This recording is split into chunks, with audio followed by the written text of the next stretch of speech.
Hey, Carl, now that Pulsar Security is going to be sponsoring the podcast directly, you want to hear the ad copy that we came up with? Sure, yeah. Okay, get ready for this. In a world full of security challenges. No. We can't say in a world. Come on, that sounds perfect. You think we should? It's like an Arnold Schwarzenegger movie You cliche. think we should leave it open for services on Mars? Is that what you're saying? I mean, you can't. Okay. All right, just go ahead and read the rest of it. Can I say in a world or no? Go for it. I don't care. In a world full of security challenges, trust is everything. Well, that's true. At Pulsar Security, we are enabling organizations to thrive safely in an ever-changing digital world. Yeah. Our experts conduct cutting-edge cybersecurity services, ensuring your business stays one step ahead of threats. All good. Experience peace of mind as we deliver robust solutions tailored to your needs. Your security is our priority. I like that one. Mm-hmm. Choose Pulsar Security for a safer tomorrow. Visit us at pulsarsecurity.com. Empower your digital journey with confidence. Security starts here. Okay. I like everything but Okay. in a world. It worked for Batman. I do like to This dress is dark and in serious. hoodies. Now, this is serious stuff here, man. You're talking about keeping companies safe. Yeah, we are talking about that. Like don't wanna- cyber superheroes. Come on, Carl. Conjure up images of the predator, you know? Well, we should have done this from the start. So now we are officially sponsoring Pulse Security this week by Pulsar Security. Well, good luck with your ad. Thanks. So, guys, I'm a little pissed off today. Why? Why, man? What's up? You know, the fact that some people don't know the difference between etymology and entomology bugs me in ways that I can't put into words. Woohoo!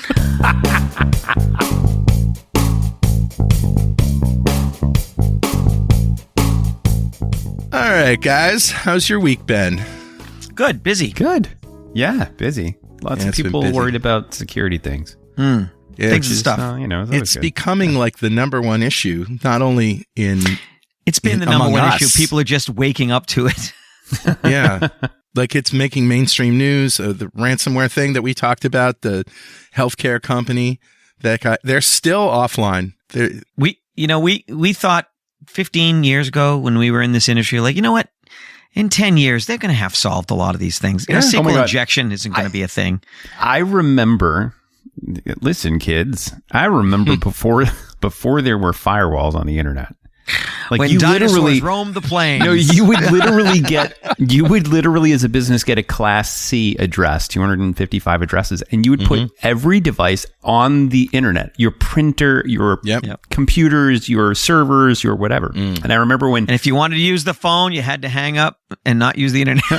I remember when firewalls came in, and I thought, oh, this is it. This is it. There's going to be nothing to do in cyber. We now have firewalls. Yeah. And just because the tech exists doesn't mean it's used or used correctly. We thought eventually it would be like a non-issue. It's like sound cards. Nobody buys sound cards anymore. They're built What's a into sound the computer. card? Exactly. It's just. But I remember when wait. Okay, for all the millennials out there, there was a time Sound Blaster when you bought a PC at a computer store and it didn't have sound. It didn't have audio inputs or outputs or video. There was a time you could buy a PC without a math coprocessor. It didn't do math well. What's a coprocessor? Like all the kids in the United States. Now they call them GPUs. Wow. Oh, man. And we just lost the other 3 listeners. Oh, Jesus, I'm just kidding. I mean Canada.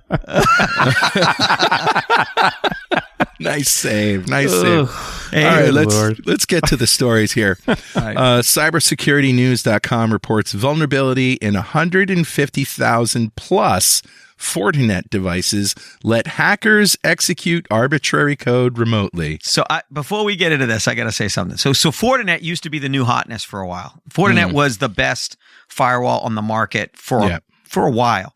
And they seem to be just death of 1,000 cuts. It seems like every time I turn around, not quite WordPress, not quite Microsoft, but they're definitely in the news way more than you want with this kind of thing. They definitely seem like, do you guys remember like there was a really good-looking actress like back in the 80s, and you do the Where Are They Now, and you're like, it was before HD. Ooh, yeah, what happened? Yeah. Fortinet's like that. It was amazing back in the day, and you're like, hey, where are they now? And you're like, ooh, yeah, Fortinet. Fortinet. It's like last match. I stepped in some Fortinet, and I gotta wipe my feet on the mat before I enter the computer room. The reason I bring this up before we get into the story is we adopted Fortinet for a while, and then we adopted something better when it came along. This is a treadmill. This is an ongoing process. Right. Every year, we question our assumptions about what we're using for technology in every field. And I know that's hard for a lot of companies, and some companies are still using Windows XP. I get it.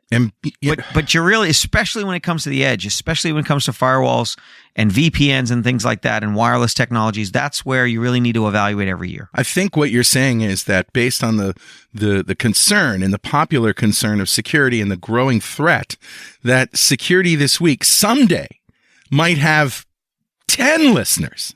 Like that, yes. What? Yes. Maybe even 11. Week. Yeah, in the same week. In the same week. No, we're doing better than that. We're just kidding. There's more 12. of you out there than you think. Yeah, we have 12 or 13 at least. No, my grandmother stopped listening. So tell me about this. Tell me about this critical security flaw. Yeah, this critical security flaw brought to you by Security This Week. No, I think it's brought to you by Fortinet, actually. Yeah, it's brought to you by Fortinet. So the CISA has confirmed attackers actively exploiting this particular flaw in the field. This is CVE 2024-21762. And it affects a lot of their devices, the FortiOS, FortiProxy, FortiSwitch Manager, and FortiAnalyzer. So it's a lot of their devices. So this is differentiated from a lot of the CVEs we talk about. When we talk about CVEs, a lot of times they're discovered by the vendor or they're discovered by a security researcher, and there's no real implementation. Some wonk in a lab figured out that it was possible, but there's no the bad guys aren't using it. Is that like an acronym for a security researcher? Yeah, that they're wonks. I think he was talking about you, Dwayne. I was talking about you. Wow. But once it becomes part of the KEV, which is the known exploited vulnerabilities held by CISA, that means it's actually out there and the bad guys are using it. Right. And that's a big deal. That's a much bigger deal. So, because we talk a lot about, well, this is a big CVE, but then it's like, yeah, but it's almost impossible to do and nobody's done it and it's already patched and therefore it's something you need to pay attention to, but it's not an active threat. This is an active threat. So here's what I know about these devices. Most of them are based on some distribution of Linux, right? Yep. And they may have dependencies on other libraries and things. Do we know if the problem arose in Fortinet's code or was it somewhere down the supply chain? Yeah. Was it in the OS distribution itself? Do we know where it was? So that's a good question. Yeah, and you're absolutely right. A lot of these embedded devices are usually either some sort of Linux. They usually call it Squash FS. It's like it's a tiny embedded Linux kernel running like BusyBox to the Italians emulate call all it of the Zucchini FS, but that's besides the point. Zucchini. I think the French call it Courgette FS. But it's you know a lot of words for US, squash. Americans call it Pumpkin FS. You know a lot of squash words. Yeah, jeez, man. Delicata FS. FS stands for file system, right? It's more about it's all about accessing files and running them. Right. So what's interesting about this one is they don't allude to the fact that this is like a libc issue or a built-in library issue. This is an improper limitation of the path name to a restricted directory. That's it. It's probably an implementation problem. Yeah, absolutely. Because if it was more of a Squash FS, you'd see a lot of other firewalls listed. Yep, absolutely. So my guess is this is oops, we forgot that we should be looking for this particular character in a URL bar. We forgot security. Oops. Wait a minute. Wait a minute. That's all these devices do. You can forgive them because their main business is accounting, right? Yeah. Oh, no, wait. No, wait. Now, hang on a second. Oh, man, Patrick, he's really feisty today. He's sassy. I had my vitamins. Yeah. Have you been at the firing range today? Are you all wound up on testosterone? But I was talking. I have a couple of cop buddies, and we were talking about ammo. Okay. So there you go. There you have it. That explains it. All right. So it's patched, right? Yeah. So this looks like a configuration issue. Yeah, it is patched. Go patch. Go patch. If you have one of these devices, either unplug it from the internet. There are 150,000 of these devices that have been actively identified on the internet by Shadow Server. Go patch. Okay, this one is kind of bizarre to me, this bleeping computer story. Over 15,000 hacked Roku accounts sold for 50 cents each for the purpose of buying hardware. What? First of all, tell us what Roku is for people who don't know. So Roku's a streaming service. It's like your, Netflix or your... It's a box though, right? Too? Yeah. Fire Stick. Yeah. So you can buy an Amazon Fire Stick and stream to it, right? Roku's another little device you can plug into your TV or anything with an HDMI port and stream to it, right? And you can be a Roku customer. Smart TV. Right. Yeah, exactly. This one's really kind of weird. It's bizarre, isn't it? Yeah, it's like, so threat actors were able to, I believe, if I remember correctly, this was a credential stuffing attack. It is. Yeah. Yeah. Okay. So, and remember, we've talked about this before. Credential stuffing is like, oh, hey, Patrick loves, dragon. know. The word dragon. Ammo. He loves the word dragon and ammo. Dragon ammo. And we do. Ooh, have you ever seen Dragon's Breath? That's great ammo. Oh my God. There you go, people. If you want to break into Patrick's accounts, use Dragon Breath. And the ammo is not used in my passwords. Just remember to use @ instead of A and 0 instead of O. Only kittens and butterflies are used in my passwords. It's so out of character. So let's say one of Patrick logs into joeslocalhardware.com with his one password he uses everywhere.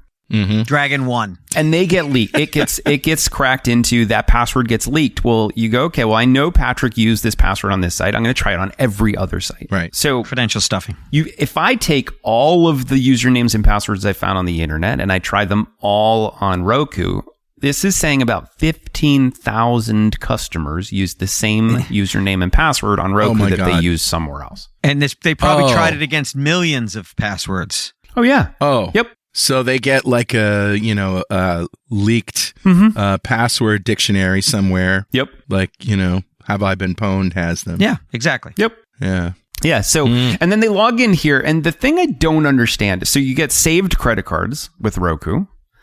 And then they went and changed. The first thing they did was changed the account information, the password, the email address, and the shipping address.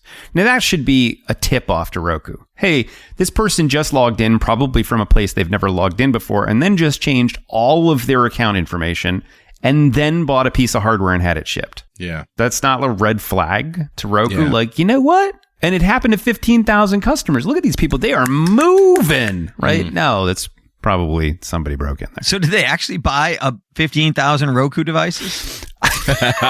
No, that'd be really funny. And then what do you do in this one little city in Eastern Russia? They opened a Roku store. Okay, well, unrelated. These are only 50 cents each, so you're talking $7,500.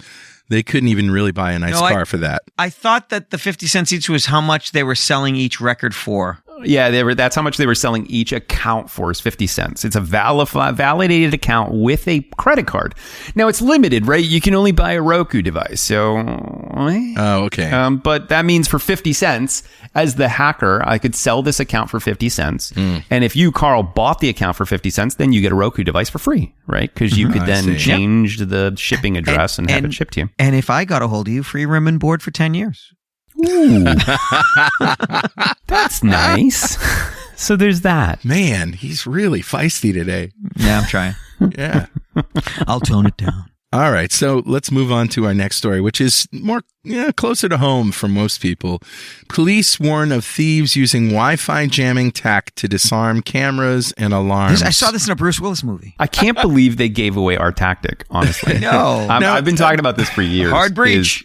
Yeah. What I don't understand, and is this real? That's the first question I have. Is this real? Oh, absolutely. It's super easy to do. I mean, we've been talking about it all the time. Like all of your Ring cameras, your whatever camera you have, if they're connected over Wi-Fi, which they all are, it's easy for me to just jam 2.4 gigahertz Wi-Fi or de-auth, kick your Ring doorbell off of the network. It's easy. I just send it a packet saying you should get off the network, and it does.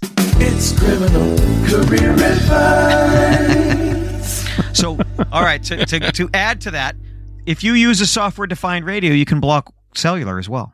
Yeah, I knew that was possible because Richard Campbell on .NET Rocks once, many years ago, told a story of how he would go, I don't know if he did it or a friend of his or he read about it. Is this but take a cell phone, taking right? a cell phone jammer and walking through an Amtrak car where everybody's yakking on their phones and then it's all and quiet. Listening to everybody go, hello? Hello?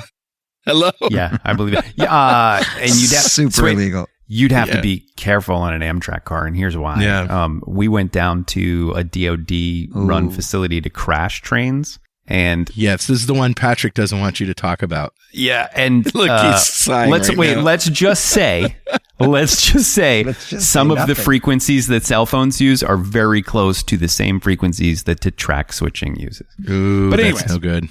That being said, don't jam cellular on kids. Well, so software-defined radio is a very dangerous tool in the wrong hands, especially.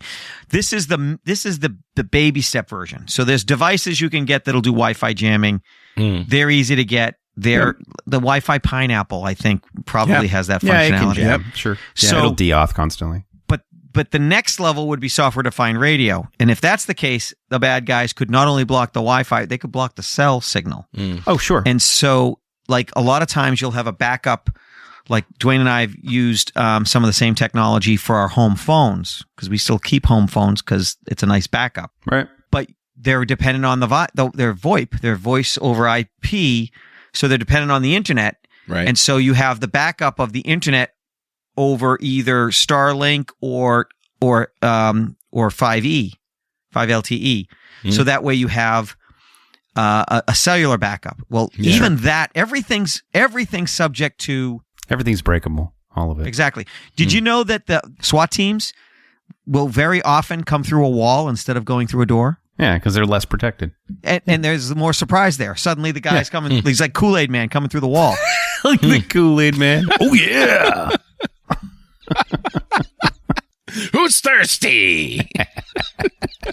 That's a tactic they've been using because it's so effective. So we always have to be thinking about what's that next level.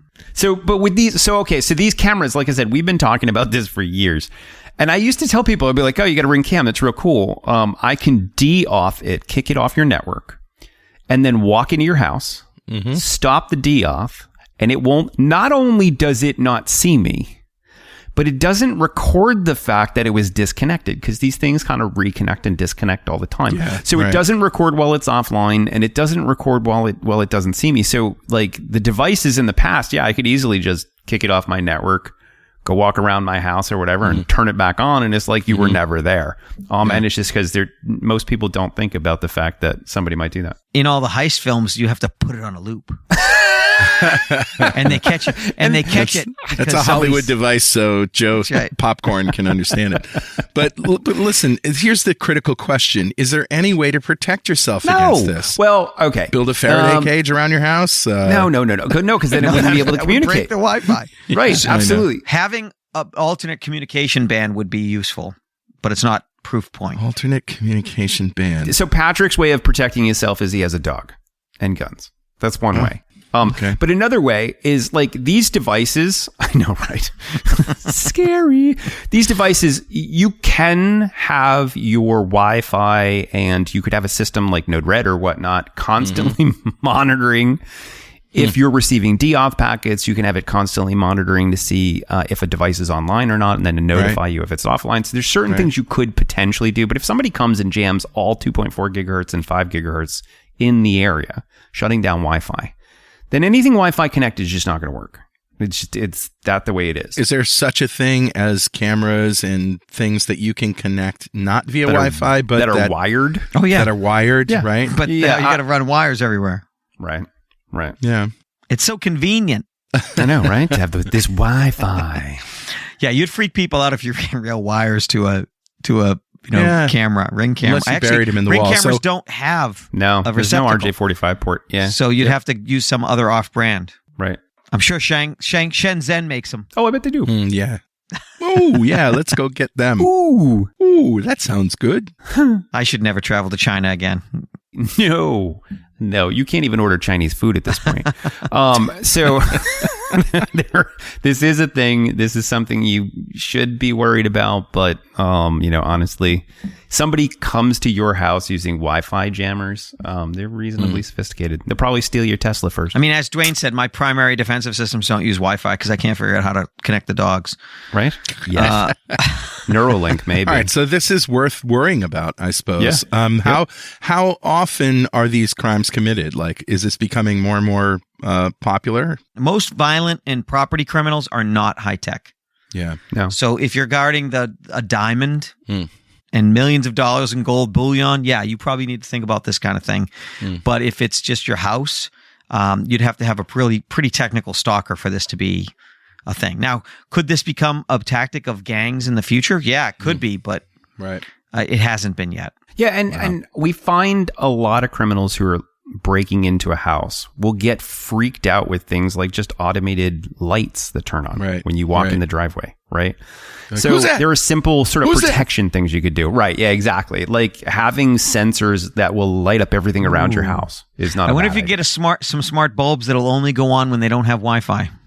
Guys, that's so 90s. I would have automatic audio that plays, and turns on bright lights and, Okay, here, wait. Even better, Carl. Even better. Yeah. I will have a motion sensor with a laser attached, and it puts a little laser dot on their chest as they walk in and says, and "Don't move!" Like, oh shit! Or right on their their pupil.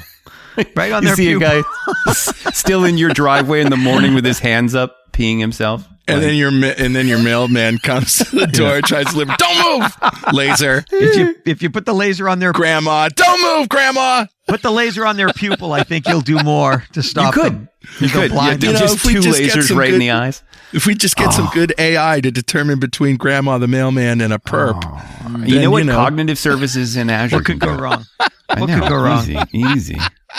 See all those kids at Halloween. I'm not used to being the cooler head. I know, Patrick. Well, today you're not actually. Patrick, I need a budget for a high-end laser and motion sensors. Honestly, you can get a pretty good laser. How high end? I can get one that'll light fires and some good outdoor speakers that I can put under my. All right, this is going to happen. Porch. Security this week. Perimeter security brought to you by Security This Week. We will have an automated. I'm going to put a YouTube up of an automated laser. This is a real question now. This is real.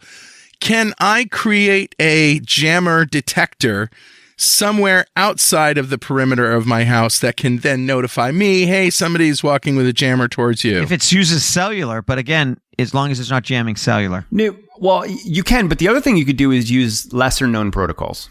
Like, for example, I have software-defined radios in the house that can communicate over HF.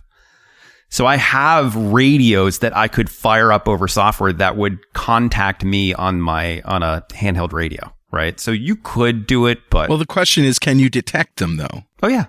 Well, can you detect them? You would be able to detect the fact... It depends. You wouldn't be able to do it with like an off-the-shelf... like a Wi-Fi Pineapple or something like that. They're just not sophisticated enough. But if you take something like an Edis, which is it's like a $6,000 SDR. Software-defined radio. Right. Software-defined radio. You set that up to monitor the entire 2 gigahertz bandwidth. Yeah, you would see it saturated, right? And it would be like, hey, there is so much traffic on 2 gigahertz right now. Which is what jamming is. Which would be abnormal, right? And that's all jamming is. You saturate the that particular wavelength. All right, so ettus.com, right?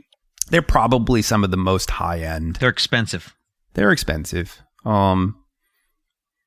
What about that? You remember that buddy we were on his podcast? Mm-hmm. And he has a company that does... Snover?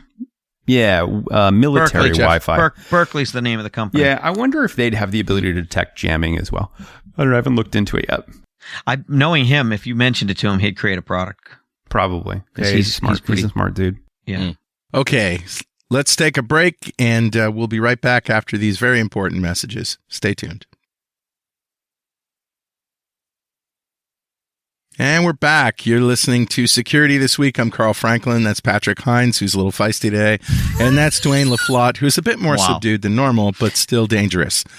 Wah, wah. Wah, wah. In a world. Feisty in a world. This is the big TikTok show. We're going to talk about what happened last week in TikTok. But first, proof of concept exploit released for Progress Software Open Edge vulnerability. Again, so, when there's a proof of concept or it's added to the KEV by CISA, it means that it's in the wild and people are using it. And if you haven't paid attention, this one has a... is it a 10? Is this a 10? Yeah, I think it was. There was some mention that it was a 10. Severity rating of 10.0. 10. So this is like Nadia Comaneci perfection. Wow. Like that reference? That was a nice old reference. That was pretty good. That's great. How old are you? I'm very old. Very, very old.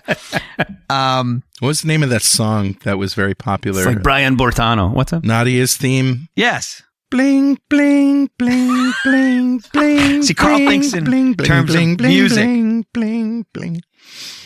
What's wrong with you thinks two? in terms of hacks, and I think in terms of violence. I do, right. Oh, yeah. Right. You remember Stuxnet or the Morris Room? Those were you guys are all about violence. I'm all about sex. All right, so bring it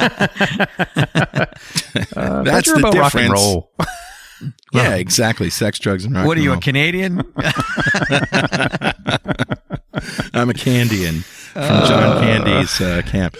All right, so what is this, and what is Open Edge, first of all? So Open Edge is an application firewall? No, I'm sorry, an application gateway. Yeah. So gives you access to an application. It's supposed to actually make it more secure for sharing applications and developing it. They have a whole development pipeline and all sorts of really cool stuff over there. But this apparently has a little bit of a vulnerability in it. A little bit. Well, so that's an understatement. There are patches out there. If you are using the Open Edge application gateway and admin server, you really do want to go out and grab their latest patch because you're not as secure as you think you are right now. And so what does it do? So what does the exploit do? Yeah, what's the exploit do? Allow you to do?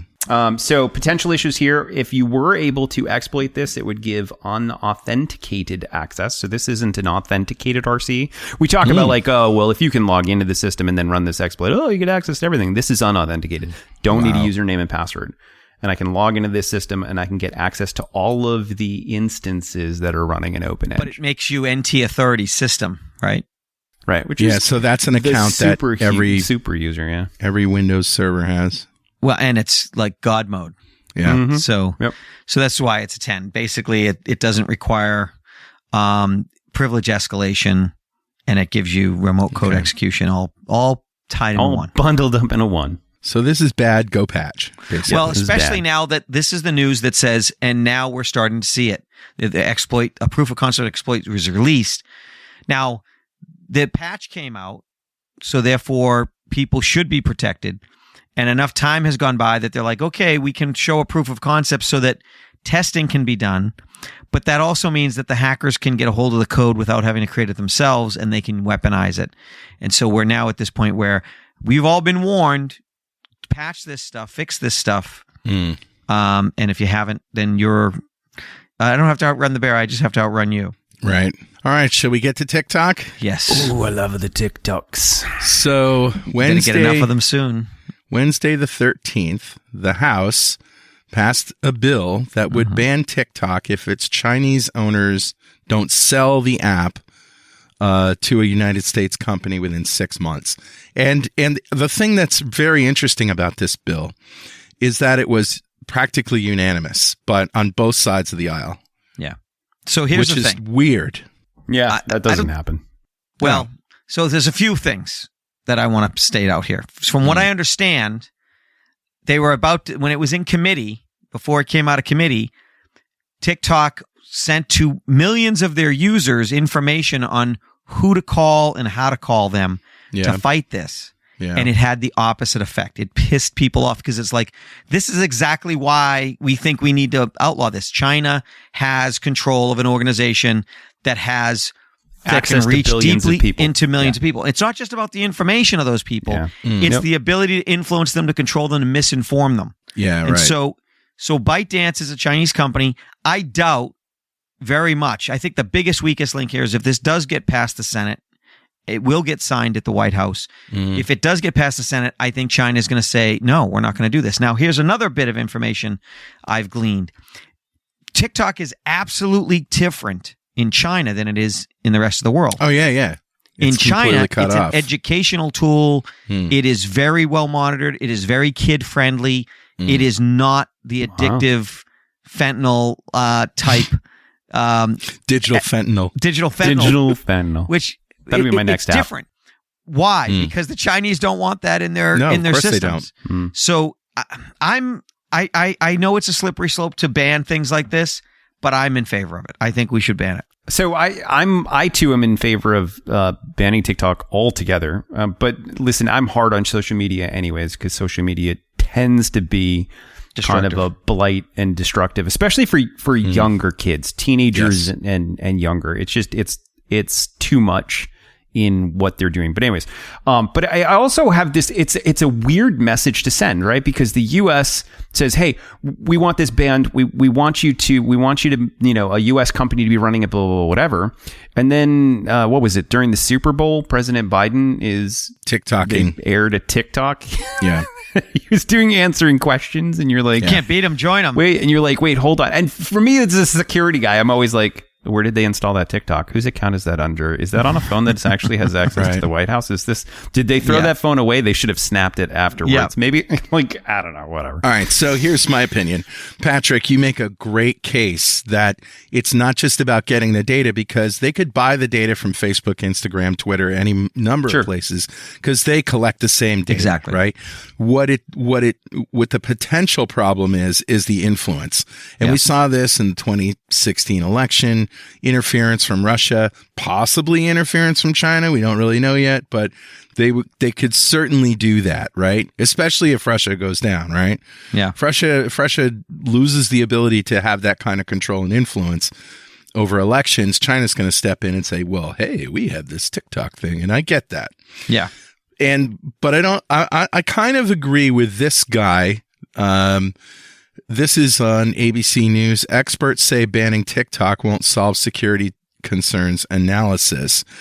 And what he's talking about here, and I can't even find the author of this article, but what he's talking about, hang on, is that it's kind of like security plugging a single hole in a boat that's full of holes. But that gets to the information gathering part, not to the influencing part. I agree. And I also think that's part of murderers aren't going to obey the law, so why have a law against murder?